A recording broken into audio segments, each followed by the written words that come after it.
বাবা সবুজ, রেখা আমারে পছন্দ হয়েছে? হ মা, মেয়ে আমার খুব পছন্দ হয়েছে। তুমি বিয়ার দিন তারিখ ঠিক করো। বিয়ের দিন তারিখ ঠিক করার আগে আপনার লোকে আমার একটু জরুরি কথা আছে। কি কথা কোন? আপনি আমার ব্যাপারে সব জানি না আমার বিয়ে করতে আছেন তো?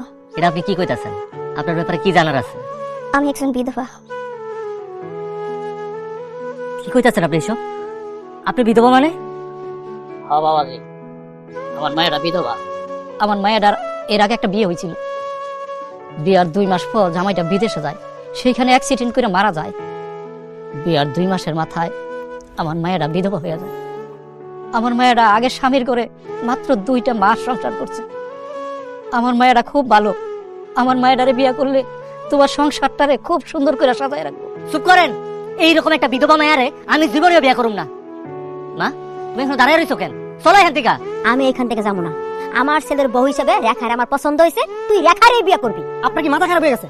যেই মাইয়া বিধবা, আগে একটা বিয়ে হয়েছে, জামাই মরে গেছে, তার সাথে আমার সাথে বিয়ে হবে? আরে দেশে কি মেয়ের আকাল পড়ছে নাকি? মা, আমার ভাই এত সুন্দর একটা স্মার্ট শিক্ষিত একটা পোলা, আমার ভাইয়ের জন্য কি মায়ের অভাব পড়ছে?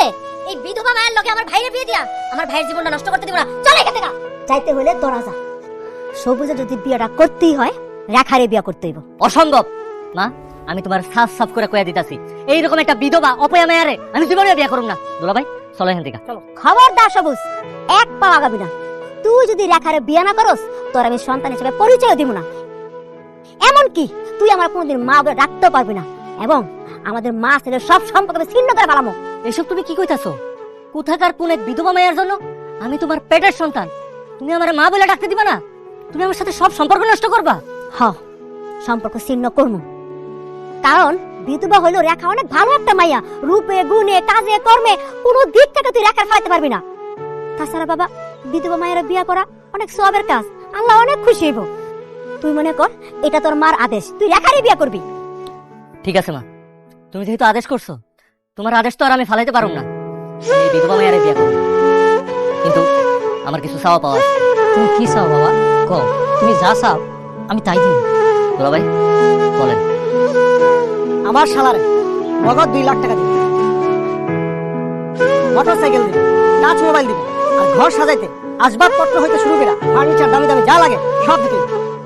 না না না, এসব কিছু আমার লাগবে না। মা, তুমি এসব কি কইতেছো? আমার ভাই একটা বিধবা মায়ের বিয়ে করবে, মান না বিয়ে করবো? এই যে মুরব্বি শোনেন, আমার মা যেহেতু বিধবা মায়ের পছন্দ হয়েছে, এই বিয়ে হবে। কিন্তু আমার ভাই যা যা চাইছে এগুলো সব দিতে হবে। এগুলো সব দিতে পারলে তাইলে বিয়ে হবে, আর নয়তো বিয়ে হবে না। না না, আমার আব্বা কিছু দিতে পারবো না। আব্বা, আমি বিয়ে করবো না। তুমি তোমার মাথা থেকে আমার বিয়ে দিয়ে চিন্তা বাদ দাও। বিয়ে করবো না। না, এই বিয়ে হইব।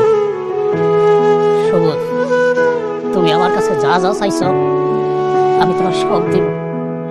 তো আমার এই বিধবা মায়ের বিয়ে কইরা তুমি আমার উদ্ধার করো। ঠিক আছে, আপনার এই মায়েরা আমি বিয়ে করব, কিন্তু আমার একটা কথা আপনি কান খুইলা শুনে রাখবেন। এই বিয়াতে কোনো অনুষ্ঠান হইব না, কোনো লোকজন দাওয়াত দেওয়া যাবে না। শুধুমাত্র কাজীরে ডাক দিয়ে আনবেন, কাজী ডাক দিয়ে এনে আপনার মায়ের লোক আমার বিয়ে করাই দেবেন। লোকজন আসবো না কেন? আয়োজন কেন হইব না? কারণ আমি একটা বিধবা মায়ের বিয়ে করতেছি। একটা বিধবা মায়ের বিয়াতে এত আয়োজন কিসের, এত অনুষ্ঠান কিসের? আমি কি এখন ঢাকঢোল পিটাবো যে আমি একটা বিধবা বিয়ে করতেছি? এই সমাজে কি আমার মান সম্মান বলতে কিছু থাকবো মা?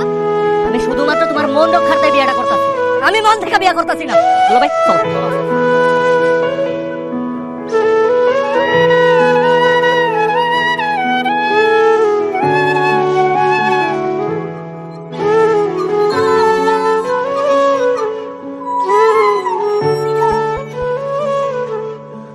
এই খবরদার, তুই আমার স্পর্শ করবি না।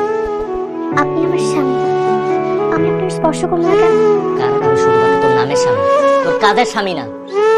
তুই একটা বিধবা, অলক্ষী, অপয়া। এর আগে তোর আরেকটা বিয়ে হয়েছিল, আর আমি এখনো বিয়ে করি নাই। আমার মতো এমন একটা হ্যান্ডসাম সুন্দর ছেলে তোর মতো এমন একটা বিধবা অলক্ষী অপয়া মায়েরা বউ হিসেবে মাইনা নিব, এটা তুই ভাবলি কেমনে? আপনি যেহেতু আমার বউ হিসেবে মানিয়ে নিতে পারেন নাই, তাহলে আপনি আমার বিয়ে করলেন কেন? সেটা পরে কইতাছি। তোর বাপের কাছে যে আমি নগদ 2 লাখ টাকা চাইছি, ওই টাকা কই? টাকা তো আব্বা দিয়ে দিছে, আমার কাছেই আছে। টাকা তোর কাছে কি করে? ওই 2 লাখ টাকা আমার এক্ষুনি বুঝাই দে।